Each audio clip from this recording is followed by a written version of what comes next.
আসসালামু আলাইকুম সুপ্রিয় দর্শক, যে যেখান থেকে আমার ভিডিওটা দেখছেন আশা করি সবাই ভালো আছেন। আমি মোহাম্মদ রাজু আহমেদ রুবেল আর কে গ্রো ফার্মের পক্ষ থেকে আপনাদেরকে শুভেচ্ছা জানিয়ে শুরু করছি আজকের প্রতিবেদন।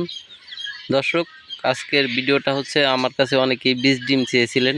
আমি তখন আসলে ডিম দিতে পারিনি, তখন আমার মুরগি আসলে অ্যাভেলেবেল ডিম পারতেছিল না।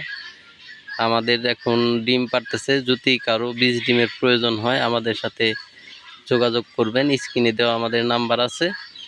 আমাদের এখানে 0 বাচ্চা থেকে 1 মাস বয়সী বাচ্চা পর্যন্ত পাওয়া যায়। যদি কারো বাচ্চার প্রয়োজন হয় সেই ক্ষেত্রেও আমাদেরকে ফোন দিতে পারেন।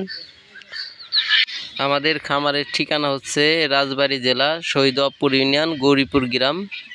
এখানে আসার সিস্টেম হচ্ছে গলন্দ মোড় নামতে হবে, নেমে সবাই ভ্যানের অথবা রিক্সায় বলতে হবে যে আমি গৌরীপুর ইমামবাড়ি যাব। ইমামবাড়ি এসে জিজ্ঞাসা করলেই হবে যে তিতির পাখির খামার কোনটা, সবাই দেখিয়ে দেবে। আজকের মতো এই পর্যন্তই, দেখা হবে নতুন কোনো ভিডিওতে। আল্লাহ হাফেজ।